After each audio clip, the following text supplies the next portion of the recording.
Hi everyone, welcome. In this video, we're going to talk about a very important part. We're going to talk about now how to place orders from using the API, and I'm going to talk about how to place different kinds of orders. We will also see how to modify them, and let's say how do we cancel the order.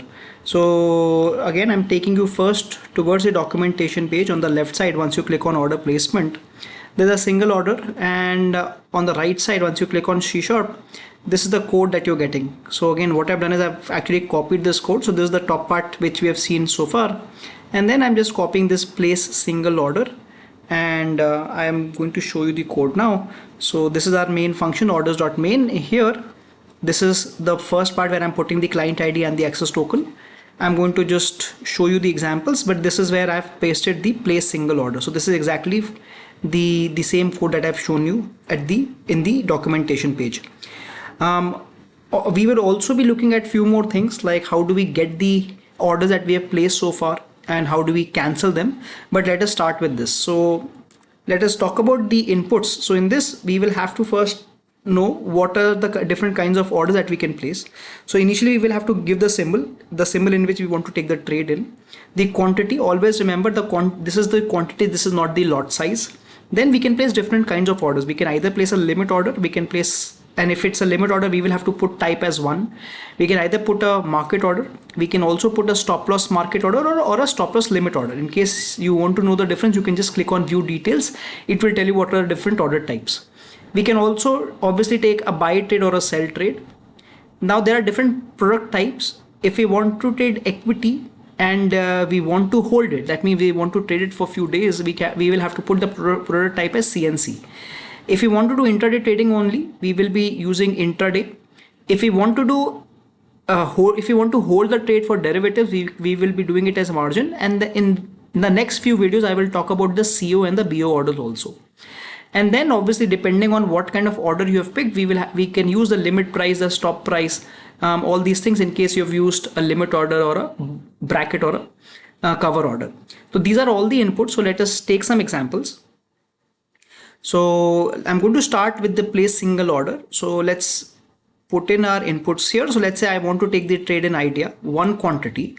I want to, let's say, buy it. So I'm going to put a buy here, and let's do it on a margin. That means I'm doing it intraday, and this is a market order.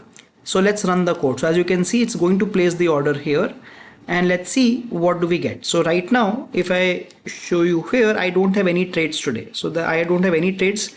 So let's see if it actually places the order. So I'm just going to run the code.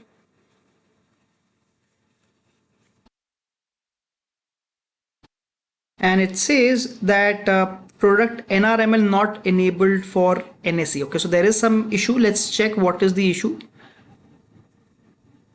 Let's try out CNC. Maybe the problem is here. Let me quickly try it out here with the CNC.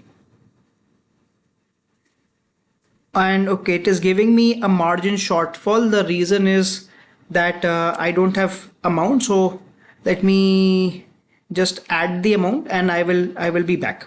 So I've just added more funds here. So I'll have the funds now available. So let's test it again. So I'm going to run the code again. And let us see if it gets placed now. So you can see here it says successfully placed the order. Let's check it out. And you can see if I go to orders, you can see that I've already got this place. In fact, you can also see the two orders that were rejected earlier. So you can clearly see it is working fine. We have been able to place a trade, and the reason why it did not work for margin was because margin is, like I said, it's for FNO. So if I do intraday, it will also get placed. So let's try a few more examples. Let's try to sell this now. So I'm going to put a sell trade this time, and let's try to do a limit order. So I'm going to put a limit order this time, and since I'm using a limit order, I will also have to give the price, because always remember that if you're putting a limit order, you need to give a price, which is the limit price here. So either we can make it a variable, or we can, let's say, write it down here. So just for example, I'm going to put a limit price, and let's put a limit price. So the current price is 7.3. So let's say I want to buy it at 7.2. So I'm just going to make it 7.2 here. Obviously the better method will be to add it here itself. So we can do that also. We can add it in the main function itself, but just for example, I'm just putting a 7.2 here, and let's run it. So actually, since I'm selling it, it should, let's buy it, because then it will be easier for you to understand. So I'm going to buy it again. Okay, so I'm buying it again, and I want to buy it at 7.2, and let's make it on an intraday basis so that you can see two separate trades. So I'm running it again, and you can see it says successfully placed the order. Let's come here, and now this is very interesting. You can see that one order is executed, which is CNC, and the second order, which is a limit order, is still live. It is still working at 7.2 because it is waiting for idea to come down and touch the 7.2, only then it will go for the trade. So clearly we can see that this is working perfectly. So let's go forward. So we've been able to place the orders. Now let's try to do something else. So I'm just going to comment all of these, and we can now get the value of or get the information of all the orders. So for that, I'm going to do get all orders, and if you see here, this is the function, the get all orders. If you're wondering from where am I getting this, on the left side, again, if you go to transaction info, and if you click on orders, you can see this, we have the function called get all orders, and this is the same function that I've just copied here. So let's run it. So I'm going to call the get all orders. The idea is I want to get the information of all the orders that I've placed so far. And you can see here, so obviously this is not looking so easy to read, but you can clearly see we are getting all the value, all the different trades that we have placed so far of idea. And it's not just one order, they're all the orders that we have placed so far. Again, it might look a little daunting here, but if you want to understand what are the different information that is being shown, you can see the response attribute. So it is telling me the order ID, the symbol, the quantity, how much is the remaining quantity. This is important. So as you can see here, let's take an example about the remaining quantity, because the remaining quantity will basically tell me whether it has been traded or not. So if you see here, right, this is the filled quantity. This was fully executed. This was fully executed, but this is the last trade that we did, and this is the remaining quantity, which is showing as 1 because it was not fully executed. It was still an open order. As you can see here, the limit price is 7.2. So this is the open order that we just shown here. So essentially we can get all the information of all the orders. So basically it is giving us all the orders here, all the 4 orders that we have placed in this backend. So that is how we can get all the orders. We can also get orders by a particular ID. So if you don't want to get all the orders, you can get the order of a particular ID. So let's try that now. So to do that, I will have to put in the order ID here. So let us say I want to get only this order of this, the working order. I want to get the information for that. So for that, I have to copy this OMS order ID, and I'm pasting it here, and I'm going to run it. So now I'm only going to get the details of this particular order. So now you can see I'm only getting the details of this particular order. And you can again see the quantity is 1. The remaining quantity is 1 because it's not yet triggered. And this is the one in which we have put limit price is 7.2. So you can do that. And again, if you want to see from where I'm getting this order by ID code, I'm again getting it from here. You can just filter by order ID. Click here, and this is the function that I've copied. So we have done few things so far. We have been able to place different orders. We have also been able to get information of different orders. Let's also now try to modify the order. So for that, I will be using the modify order function. And again, how do we modify it? First, let's go here in order placement. And here we can talk about the modification. And sometimes if you're not able to find it here, you can just type modify order, for example, and you will get more information, and then you can come here, and this is the function, the modify single order. This is the function that we will be using. To modify the order, we will again have to give the ID, basically the ID which I want to change or modify, and then I can change the limit price or the stop loss price, the quantities, and so on and so forth. So let's try to modify this order. So currently, as we can see, the current price is 7.2 and the quantity is 1. Let's try to modify it. So what I'm going to do is, let me just uncomment all of these. I'm going to paste the order ID. Let's make the quantity as 2. So I want to update the quantity from 1 to 2.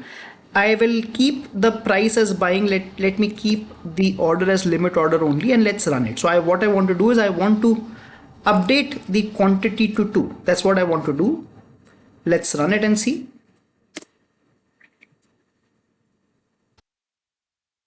And it says that the limit price must be greater than or equal to. Okay, so since I've put in a limit order here, I will have to put the limit price also. Very important. I have to put the limit price also. And since the limit price again has been hard coded here, again, what we can do is we can add an integer here. So in fact, let's do that. Or we can manually change here also. So let's just make it 7.21. So I've essentially I'm changing the limit price also, and let's run it again. And you can see it says successfully modified the order. So if we come here, now you will notice that quantity has been updated to 2 and the limit price has also been updated to 7.21. So again, this is working perfectly. We have been able to modify the orders also. And the only last point left is how to cancel the order. So again, I'm going to just comment these lines. And to cancel the order, we will be using the cancel single order function. So again, let's check here the code. So you can just write cancel and you can get the pending cancel order. And here we will get the, one second, let's check where is the cancel order function.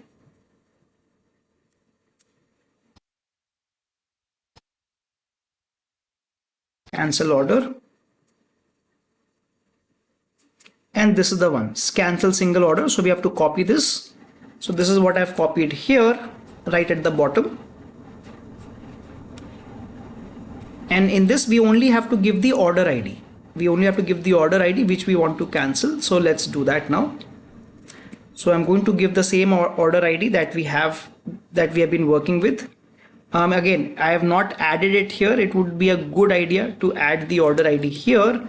And I will quickly update the code at the bottom so that it takes the order ID automatically. So I'm going to just modify the code a little bit. So I'm going to modify this string order ID, and I'm just going to, so what I've done is I've just made this a variable here, a parameter, and let's run the code. And you can see here it says successfully cancelled the order. Let's check it out. And you can clearly see that I don't have any more orders left. If I go to all, you can see that this order, the one that we had been using, has been cancelled. So very important video, I would say. We have learned how to place different kinds of orders. We tried both market and limit order. We were able to modify them. We were able to cancel them, and we were able to get the complete details of the orders also. So I hope this is clear. In the next few videos, I will be talking about some advanced order types also. So see you soon.